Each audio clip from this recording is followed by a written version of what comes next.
This weekend, we are marking Veterans Day, and it was a big scene on Thursday as a broken panel of glass at the Colorado Freedom Memorial in Aurora was replaced. Etched on the panel are the names of some of the nearly 6,000 Coloradans killed in action since we became a state.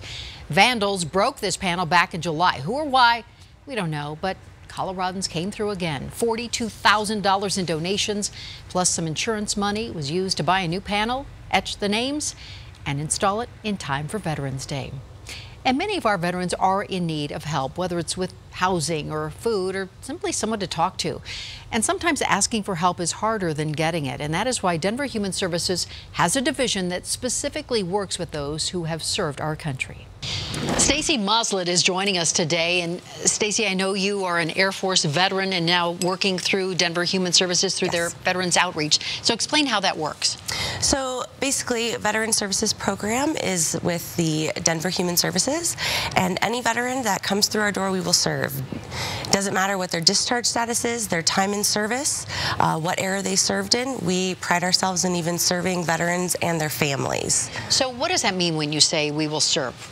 What services do you offer? So for instance, so on staff, on site, we have the Denver County Veteran Service Officer, and what he can do is he can navigate veterans in applying and submitting claims for benefits through the VA that they may be eligible for.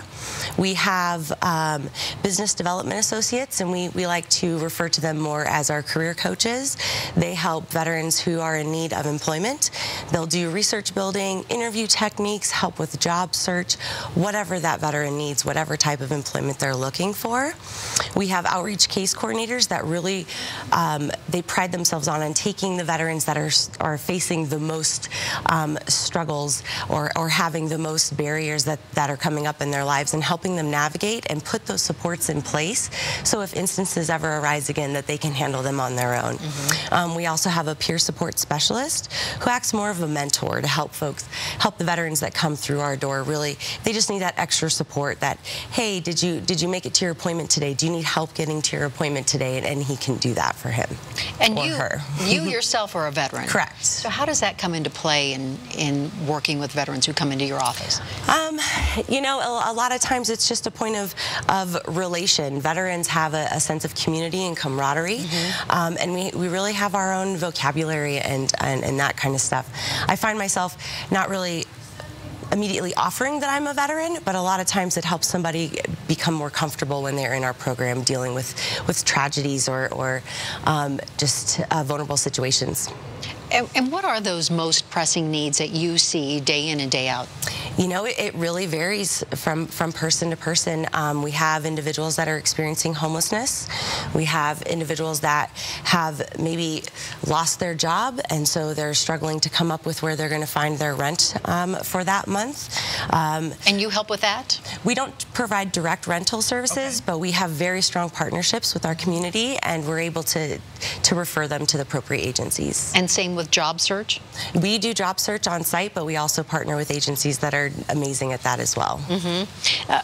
What else is out there that maybe veterans listening, watching this right now don't know that they can come to your organization for assistance? Other than us, we're located at 1200 Castro. They can, our 1200 Federal, the Castro building, Denver Human Services. We also have case managers at the Bill Daniels Volunteers of America. That's the Veteran Service Center. That's a really unique location. We partner with directly. We like to call them as the one-stop shop for veterans. They have Veterans Affairs representatives there. They have legal assistance there. Mental health assistance is also there. So that's a good place for people to go at the Volunteers of America.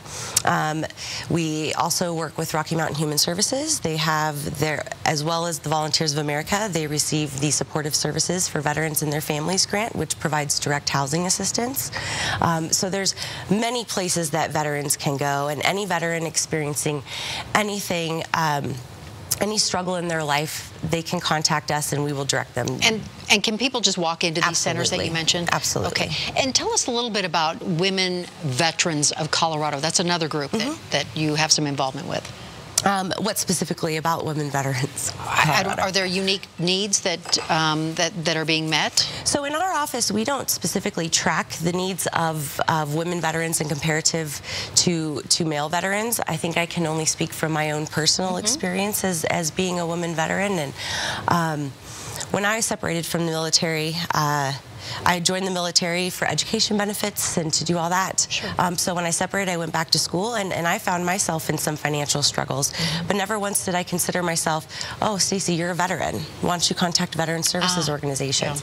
Yeah. So from my own experience, I feel that a lot of times women aren't readily identifying as a veteran. For myself, I'm a mother, I'm a daughter, you know, and I'm all these things before a veteran pops to mind. So I think just getting the word out there that you served one day in the military, you please come through our door and we will help you. Well, we're glad to know that your organization is here. So thank you so much, Stacey Moslett. We appreciate it. Thank you for having me.